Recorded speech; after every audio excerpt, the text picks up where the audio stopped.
Hey, welcome to the DisKingdom Podcast. In this episode, we're going to admit to some Disney movies that we have not actually seen. So we're going to stick with Disney movies, probably the animated ones and Pixar ones.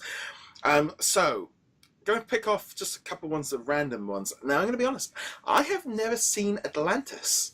Never seen Atlantis. I don't know why. I think the year it came out, I think it was like the mid-90s, right in that. I know a lot of people call it the Renaissance era of like all these great movies, but that was a time when I actually dropped out of Disney movies because I was a teenager. I was liking different kinds of movies. I was watching things like Terminator and RoboCop and playing video games, and generally a movie like this just didn't really, and I don't know why.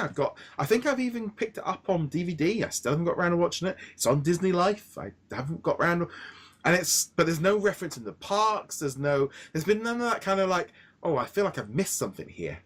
It came out in 2001. I saw it when it came out, or maybe on VHS or DVD shortly thereafter. I can't remember which, but I did see it.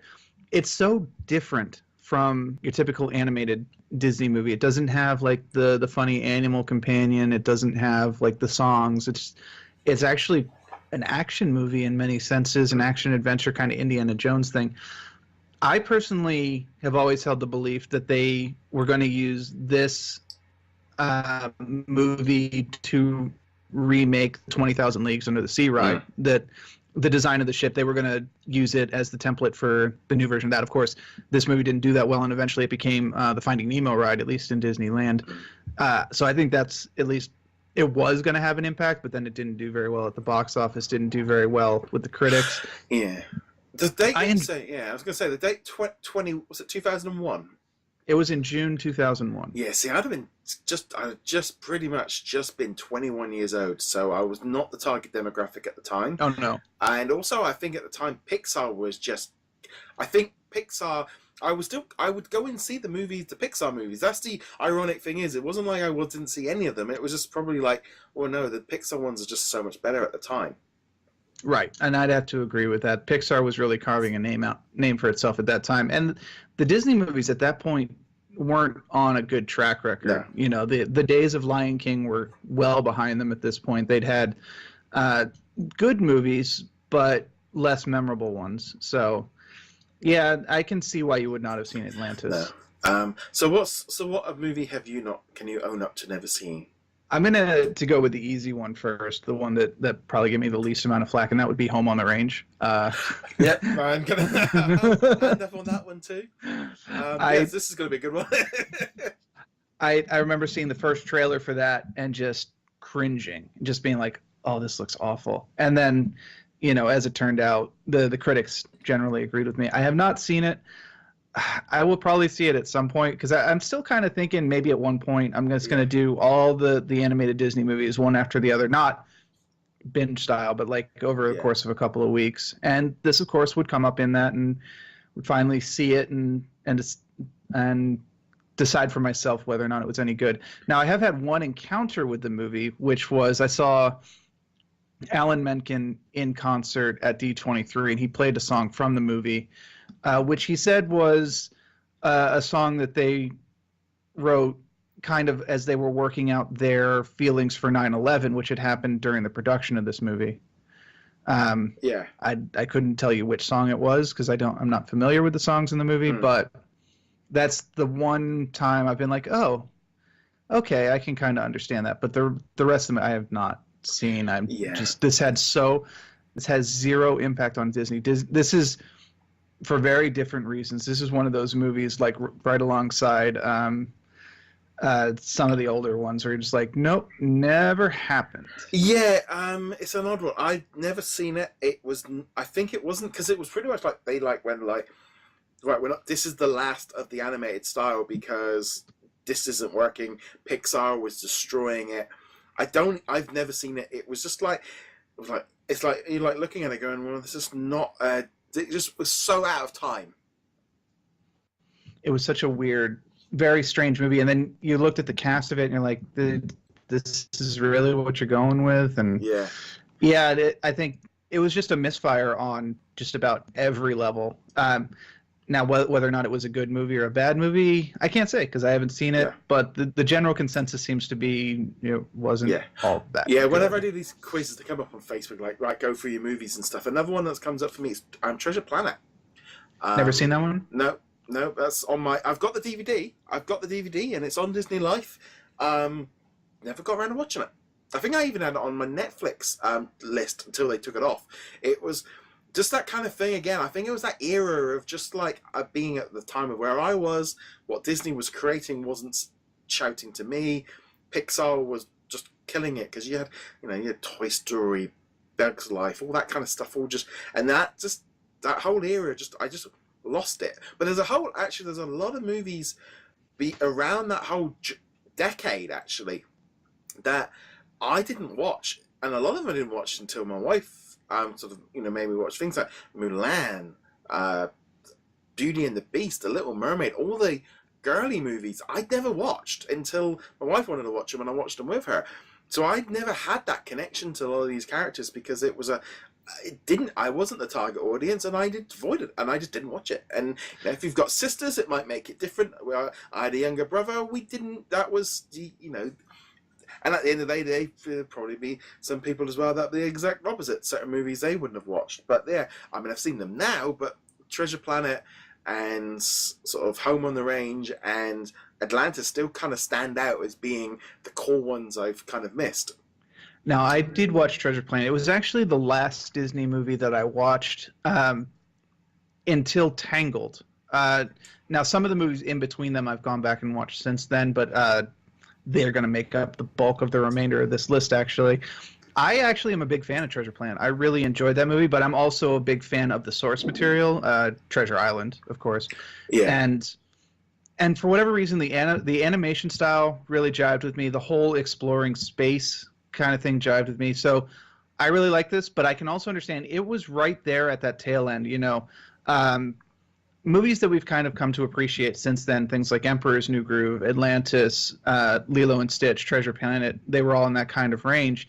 And they were good movies, but the whole like Disney phenomenon of the early 90s, late 80s had kind of faded off and people were just kind of blah. And they'd moved over to Pixar, like you were talking about earlier. So I'm actually going to pick another movie in this range. In fact, the very next movie in this range, which was Brother Bear, the movie that came out after Treasure Planet.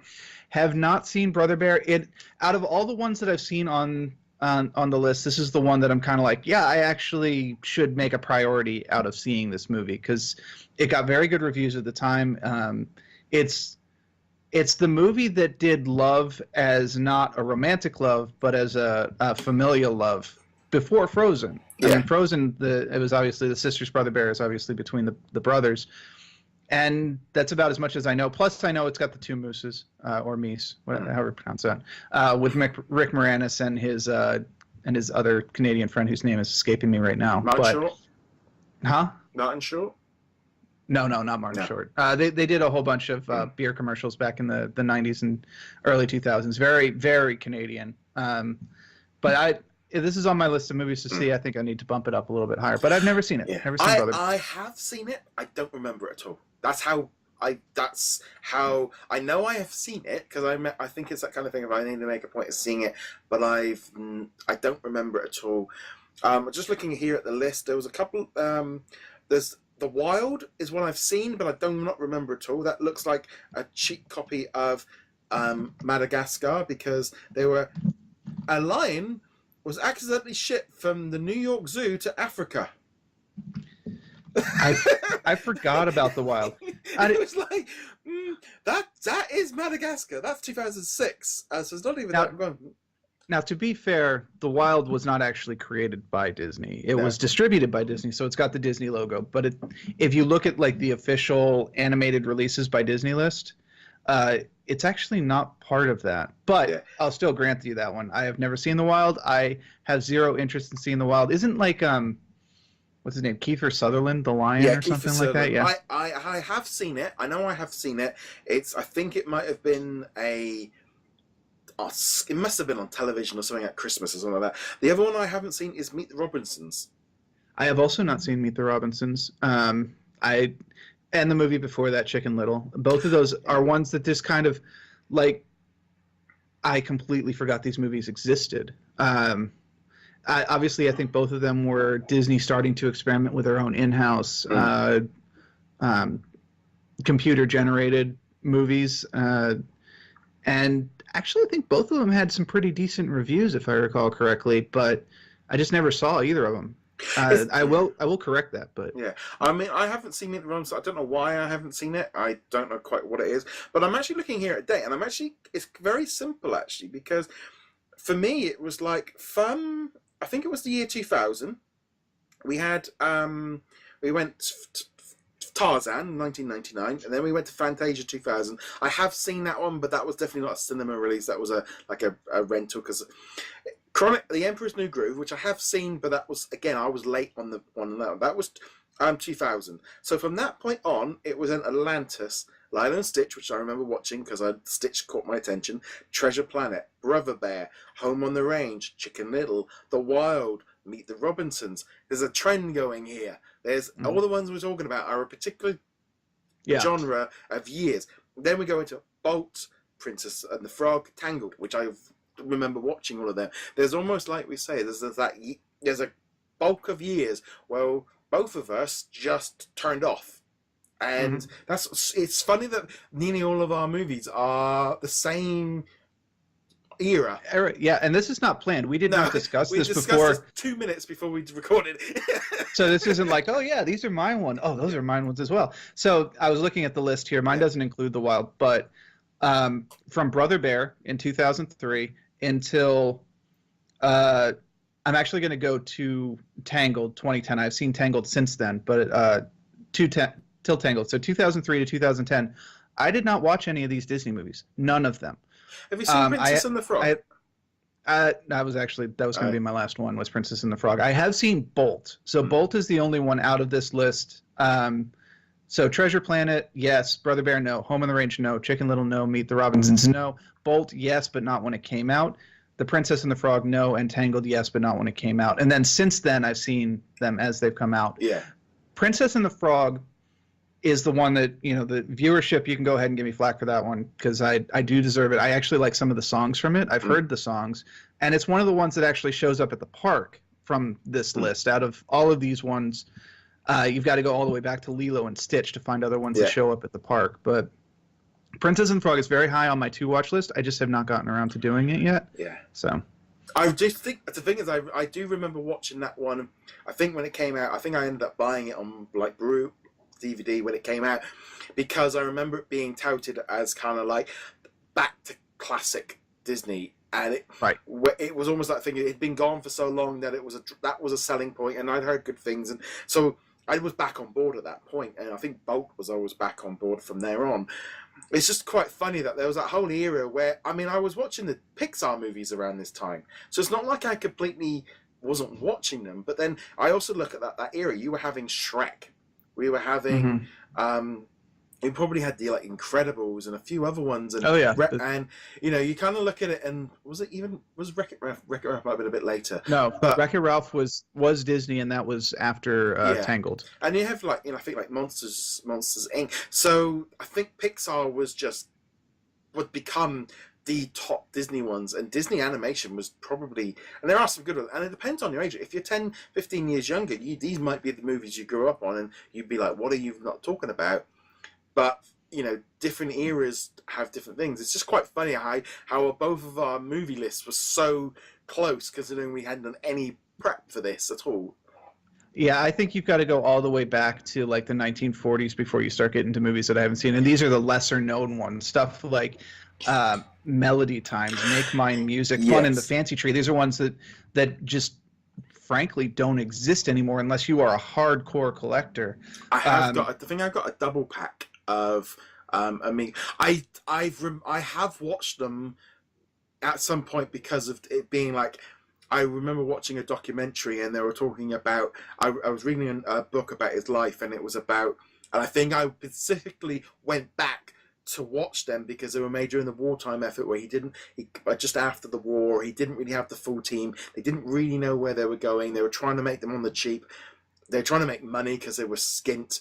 And you can see that, and that's why they've been kind of eradicated from it. But the Three Amigos are still in the theme park. You know, they're still they're not still in the theme park. They're back in the theme park. You know, because for a long time that ride really didn't have a theme. We're talking about the one at Epcot.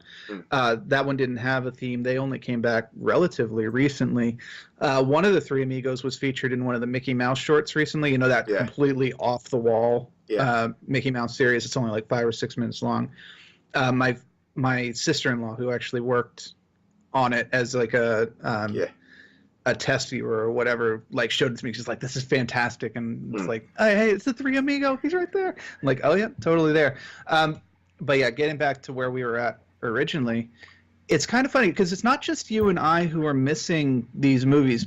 Let's just say from Treasure Planet, or let's say from Atlantis, 2001, until Bolt, 2008. The only one of these movies that has any presence of note in the parks, in merchandise, in stories, whatever, is Lilo and Stitch. Yeah. Every single one of these movies, Treasure Planet, Brother Bear, Home on the Range, Chicken Little, Meet the Robinsons, and Bolt, are gone. You might occasionally see like a pin at the pin trader booth that has like Bolt or the hamster wheel guy or whatever, or maybe a Meet the Robinson character, Chicken Little with a baseball bat. Yeah. That is it. All of these movies, they might as well just not even exist for the presence they have in modern Disney. Yeah, and that probably shows in the fact of they've not made a lot of merchandise and they've not made a lot of time. I mean, there is stuff out there, you know, there's like animation, there's pop out. I think Emperor's New Groove kind of has a little bit better motion than the other ones. That's why I didn't include that one. No, but it's that kind of thing, like you say, there's no presence. You walk into a Disney store, you're not finding merchandise based on that. You're still finding Lion King, you're still finding Little Mermaid and Beauty and the Beast, but that whole era is just like, I mean, there probably is going to be people with nostalgia for those movies. Oh yeah, of course. But Pixar just took the ball at that point and was where they were. I mean, that's why, you know, Bob Iger brought Pixar. That was his first job, was because he knew that all their characters that they created and were in the parks and were all their big hits, they didn't have full control over, and they'd lost. You know, he realized very quickly that the company was, all their main characters from that generation weren't actually fully under his control, and you know that was, you know, that's why I put Disney and Pixar in the same category now, and most people do. But you know, it's definitely a genre there. It's kind of quite funny, I think, looking at those movie lists of kind of what we were missing. Yeah, and you know, it's also worth noting, of course, that the movies that we start to remember, they come out of this era and we recover from the era. Princess and the Frog, Tangled, Wreck-It Ralph, Frozen. These were all movies that were made under John Lasseter, who was the Pixar guy, and we remember the Pixar movies from that era. We don't remember the Disney movies. Once John Lasseter came over to Disney and started being the executive producer on these titles, the quality also started to get up. It's just unfortunate that he had that scandal more recently. So we'll see what happens from that. It's an odd one, but we'd love to know, what are some of the Disney classic movies you have never seen? You can say them in the comments below and get in touch with us. Let us know which ones are the ones that we've said. Which ones should be maybe prioritized? Which ones are we missing out on? You know, I can't help but feel like maybe Atlantis and Treasure Planet are probably like really good, and I've missed the boat on them. But I'd love to know your thoughts. James, where can they get hold of you? You can find me at heroiclegacy.com. And on that note, guys, be sure to check us out over at DisKingdom.com. Hit that subscribe button on whichever video or audio platform you are watching it or listening this on. And we shall see you guys soon. Laters. Later.